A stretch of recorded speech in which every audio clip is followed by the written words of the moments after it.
now we've got just a few final comments from Patrick and Anne-Laure. I'd like to thank everyone for persevering for the day, and we've had some very interesting discussion. A couple of the key points to get out of today was, why do players score badly on trustability? You can't mandate trust. We have to build trust by actions and having a track record. What citizens say they do and what they actually do are often very different. And there's a good comment: consumers are from Earth and scientists are from Mars. And often the scientists are patronising, and the language that they use is not comprehensible by the citizens. And the Visata tool is interesting, and I'd advise any of you to look at the website, because that gives you the opportunity to rapidly test your message with the citizens and test a policy with the citizens before you roll it out. Because if there's confusion or misinterpretation, you'll rapidly see it before you roll it out. So that's a good function of that tool.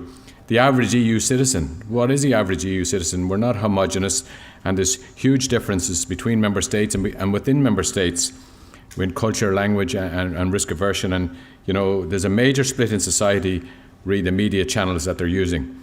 And so that's a major challenge for the communicators, and accessing the people that need the information.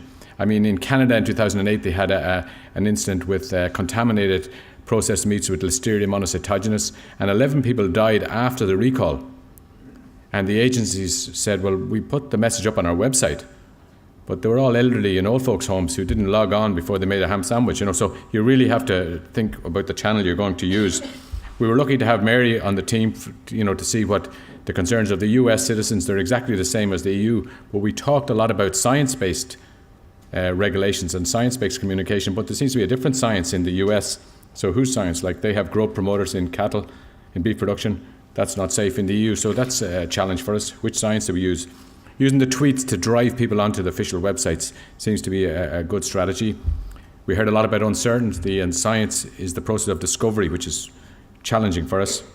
And, the one thing we learned today was we hope it would go away if we didn't talk about it. Pink slime, so there's an example that wasn't a good one.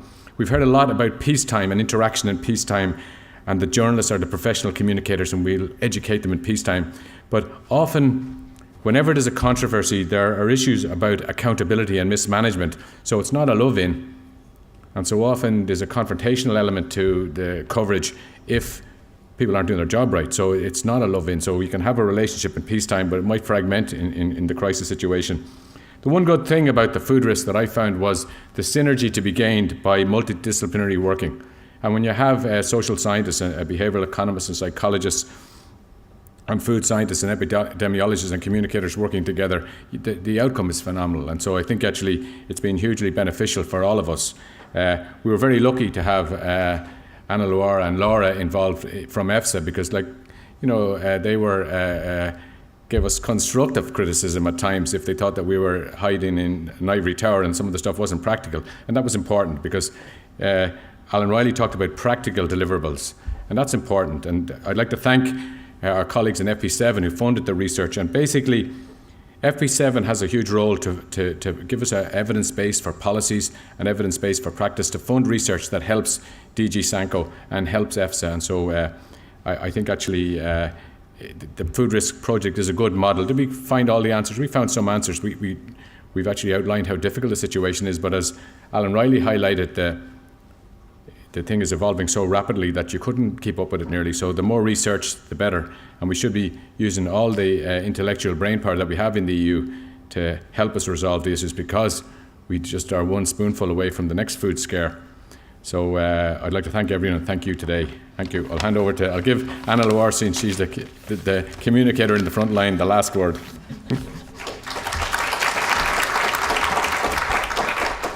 Thank you very much, Patrick. Well, at this stage, really, I think we've had a very rich discussion, and at this stage, I really would like to reiterate once again our thanks to Patrick, to the FoodRisC Consortium, for for having involved an organization like EFSA, for having also involved the National Food Safety Agencies in the dialogue on this very, very important subject. There's a richness of findings here which will take us some time to digest. We have a lot to think about, a lot of questions here on the table, and a very good insights and input for us at EFSA as we pursue our thinking and development of our risk communications.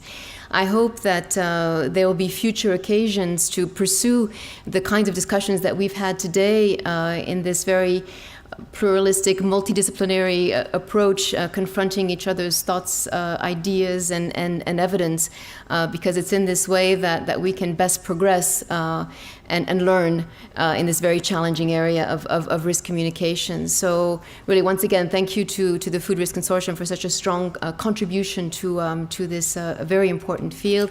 I also would like to thank Joe and UFIC for the organization of this day, also the support of our colleague Laura in defining this program, which I hope everyone found beneficial. So thank you once again. I don't know, Joe, if you want to add anything or no. Okay.